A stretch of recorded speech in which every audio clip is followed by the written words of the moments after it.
अब हम review exercise 3 यानी थर्ड चैप्टर के एमसीक्यूज़ को सॉल्व करते हैं। पहला उन्होंने क्वेश्चन लिखा है कि 4 option are given against each statement in circle the correct option, यानी ये 10 एमसीक्यूज़ हैं और उनके 4 ऑप्शन हैं, उनको ठीक जो करेक्ट है उसको टिक करना है। The set builder form of the set, ये सेट है 1, 1 over 3, 1 over 5, 1 over 7 up to so on, इसकी सेट बिल्डर फॉर्म क्या है। पहला 1 है, 1 मतलब 1 over 1, फिर 1 over 3, फिर 1 over 5, फिर 1 over 7। ऊपर तो 1 सब में है और यहाँ जो 4 ऑप्शंस है उनमें भी 1 जो है ये इन तीनों में है, ये वाले में ऊपर 1 नहीं यानी फ्रैक्शन नहीं है, तो ये तो ऑप्शन हमारा हो ही नहीं सकता। यहाँ 1 over है, इसमें 1 over नहीं है, तो ये ऑप्शन पॉसिबल नहीं है। मतलब हमें इन 3 ऑप्शंस में से देखना है कि कौन सा है। हमारे पास रह गए ये 3 ऑप्शन। इसमें गौर करें कि नीचे ऊपर तो सब में 1 सेम है, नीचे वालों में फ़र्क है। नीचे वालों में 1 3 5 7 है। 1 3 5 7 क्या होता है, ये ऑड नंबर्स हैं। और ऑड नंबर्स क्या होते हैं, एन जो है वो इवन भी हो सकता है, ऑड भी, इसमें 0 1 2 3 कुछ भी पुट किया जा सकता है।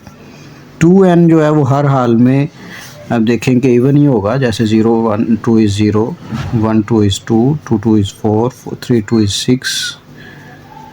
यानी जब 2n आएगा तो n के साथ चूँकि 2 मल्टीप्लाई होना है, तो इससे भी 2 हो गया, इससे भी 2 हो गया, इससे भी 2 हो गया, तो ये सारे इवन होते हैं। अच्छा, अगर इसके अंदर +1 कर लिया जाए तो 2n में +1 करें, 0 में 1 ऐड किया 1, इसमें 1 ऐड किया 3, इसमें 1 ऐड किया 5, इसमें 1 ऐड किया 7, इस तरह चलता जा रहा है। तो ये 1 3 5 7 1 3 5 7 ये 2n + 1 के साथ आ रहा है। तो इन चारों ऑप्शंस में जहाँ 2n + 1 है वो ये है। इसमें 1 over n है, ये इवन और दोनों हो सकते हैं, तो ये नहीं है। n + 1 है, ये भी इवन और दोनों हो सकते हैं। 2n + 1 सिर्फ ऑड हो सकता है, तो ये हमारा राइट ऑप्शन है। इनको हमने इनसर्कल कर देना है। ठीक है जी। इसके बाद हमारे पास आता है second part. If A is empty set and then P of A is, A empty set है और उसका पावर सेट हमने लेना। हमने पावर सेट में कहा था सारे सबसेट लिखे जाएंगे और हमने एम्प्टी सेट के सबसेट लिखने। हमने पढ़ा हुआ है कि जी हर सेट का सबसेट एम्प्टी सेट होता है, इसमें कोई एलिमेंट नहीं है, आगे कोई नहीं आएगा, एक ही सबसेट आएगा। इसके बाद ब्रैकेट्स डाल लें तो ये हमारे पास बन जाता है पावर सेट, अगर ये ए हो तो एम्प्टी सेट का पावर सेट ये होता है। हम इसको इस तरह भी लिख सकते हैं कि 5 डालें और उसके बाद ब्रैकेट डाल लें, जो भी। तो इसमें हमारे पास ये है जिसमें ये करेक्ट आंसर है। इसमें पावर सेट आपको दिया हुआ है एम्प्टी सेट का, तो ये इसका पावर सेट है। नेक्स्ट थर्ड पोर्शन है, थर्ड पार्ट है कि u हमारे पास है 1 2 3 5 तक, और उसके बाद है a 1 2 3, b है 3 4 5। ये a u a b तीनों दिए। Then find u minus a intersection b is, u में से a इंटरसेक्शन b निकाल लो। a इंटरसेक्शन b का मतलब वो जो कॉमन है, a और b में जो 3 है ये दोनों में है। गौर करें, 3 दोनों में, और कोई भी शय इंटरसेक्शन में नहीं आती। u में से 3 को निकाल दो, u में से इस 3 को निकाल दो। पीछे बचा 1 2 4 5। देखो 1 2 4 5 कहाँ है, ये है 1 2 4 5। तो ये हमारा आंसर आ गया थर्ड वाला। यानी कैलकुलेट करके भी आपको यही मिलेगा, लेकिन ये इजी मेथड था, इस तरह आप आसानी से चेक कर सकते हैं।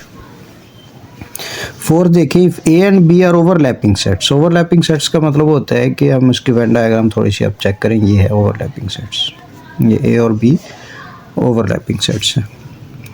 Then number of A minus B is equal to, A में से बी को निकाल दो, ये सारे को निकाल दिया, पीछे ये जो खाली बचा ये वाला, is equal to number of A, यानी ये ए तो नहीं है क्योंकि ए में ये वाला पोर्शन निकला हुआ है। नंबर ऑफ़ बी, बी भी नहीं है, बी तो निकाल दिया हुआ है। ए इंटरसेक्शन बी तो ये वाला पोर्शन होता है, तो ये भी नहीं है। Number of A minus number of A intersection B, A intersection B ये वाला पोर्शन है, ये वाला निकाल दो ए में से, तो ये वाला बनता है। तो ठीक है, यही पोर्शन असल में आ भी रहा है उसमें। यानी आप इसको वेन डायग्राम से, कोई भी जब आप क्वेश्चन करेंगे तो उसको आप इजीली वेन डायग्राम से ड्रा करके समझ सकते हैं, वो आसानी से आपके जहन में आ जाएगा। नेक्स्ट है ए इज सबसेट ऑफ बी, यानी ये देखिए इसकी भी वेन डायग्राम बना लेते हैं। ये बी है, ए इसका सबसेट है, सबसेट अंदर होता है। And B minus A is not empty, B में से ए निकाल दो, यानी यहाँ कुछ ना कुछ एलिमेंट है, यानी बी बड़ा है, सो प्रॉपर सबसेट है। Then number of B minus A, B में से ए को निकाल दिया जाए, ए को निकाल दिया, खाली जो बचा ये वाला पोर्शन, ये किसके इक्वल है? देखें ये ज़ीरो तो नहीं हो सकता क्योंकि उसने कहा था कि प्रॉपर सबसेट है, इसमें कुछ ना कुछ है। बी के इक्वल भी नहीं हो सकता क्योंकि उसमें से बी निकला हुआ है। ए के इक्वल भी नहीं हो सकता क्योंकि ए तो निकला हुआ है। एन ऑफ बी, यानी बी में से नंबर ऑफ ए निकाल दो तो ठीक है, बी में से ए निकाल दो तो यही बनता है, तो ये इसका पोर्शन है। इसमें वैसे तो ज़रूरत भी नहीं थी, n of B minus A equal to n of B minus n of A है, लेकिन चलो वेन डायग्राम से ज़रा इजीली समझ आ जाता है। नेक्स्ट हमारे पास है if number of A union B is 50, ये हमने इस तरह के क्वेश्चन काफ़ी किए हैं। Number of A union B 50 है, नंबर ऑफ ए 30 है, नंबर ऑफ बी 35 है, ए इंटरसेक्शन बी निकालना है। ये हमने पढ़ा है इसका फार्मूला कि हम number of A plus number of B minus number of A union B करते हैं,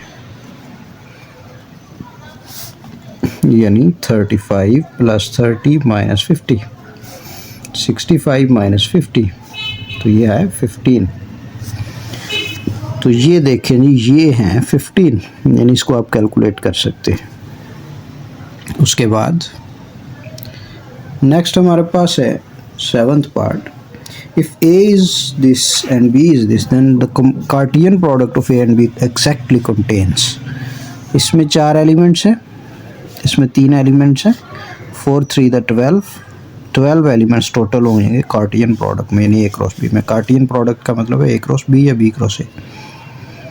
इसमें टोटल 12 एलिमेंट्स होंगे, तो ये टोटल 12 एलिमेंट्स हैं।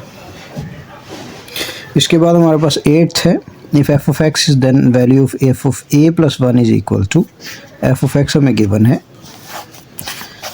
ये एफ ऑफ एक्स है, X square minus 3x plus 2, और हमें कहा F of A plus 1 is equal to, यानी एक्स की जगह पे a प्लस 1 लिख ले, इधर भी a प्लस 1 लिख ले, इधर भी a प्लस 1 लिख ले, प्लस 2, तो a प्लस 1 का square a square plus b square plus 2ab, ये फार्मूला लग गया। -3 को अंदर मल्टीप्लाई कर लें, 3 है, -3 plus 2, a square plus 1 plus 2 a minus 3 plus 2, a square 2a में से 3a निकाला माइनस a, 2 और 1 3, 3 में से 3 0, बस यही है, तो a स्क्वायर माइनस a इसका आंसर बनता है, a स्क्वायर माइनस a। तो ये 8वां पार्ट है, इसमें वैल्यूज़ पुट करके आप इसको चेक कर सकते हैं। इसी तरह 9th पार्ट है, given that F of X is equal to 3x plus 1, if F of X is 28 then find the value of X. इसको भी आप इसी तरह सॉल्व कर लेंगे कि जी हमारे पास एफ ऑफ एक्स जो है वो 3x प्लस 1 है, इसको उन्होंने 28 दिया हुआ है, x निकालना है, 1 उधर जाके माइनस हुआ, 3x is equal to 27, x is equal to 27 over 3, 9 3 27 9। तो ये इसका 9th पार्ट का ऑप्शन 9 बनता है। उसके बाद 10th है, if a 1 2 3 b a b the non empty set एक फंक्शन है, function from a to b, be a function defined as, ये f डिफाइंड है 1a 2b 3b, then which of the following statement is true. f is injective.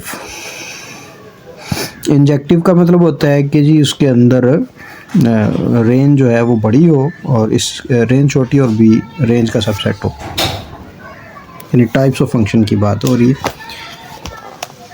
ठीक है। उसके बाद injective का मतलब है कि रेंज ऑफ बी जो है वो सबसेट हो बी, रेंज ऑफ एफ जो है वो सबसेट हो बी का, ये है इंजेक्टिव, ठीक है। रेंज ऑफ बी सबसेट ना हो बी का तो ये है सरजेक्टिव, और नो रेपिटेशन इन बी का मतलब है 1 to 1। और जब ये दोनों इकट्ठे हो जाएं तो इनका मतलब है बाइजेक्टिव। तो इसमें आप चेक कर लें जी, ये जो हमारे पास फंक्शन गिवन है इसमें रेंज जो है वो है हमारे पास, इसकी रेंज बाद वाले एलिमेंट होते हैं ए बी, और जो सेट ऑफ बी है वो भी ए बी है हमें जो गिवन है। तो रेंज ऑफ बी बी के इक्वल आ गया तो ये सर्जेक्टिव है। रेपिटेशन चूँकि बी 2 दफ़ा आया हुआ रेपिटेशन है तो 1 to 1 नहीं है, यानी बाइजेक्टिव नहीं है, तो ये सर्जेक्टिव है। तो इस तरह ये 10th MCQs हमारे पास क्लियर हो गया।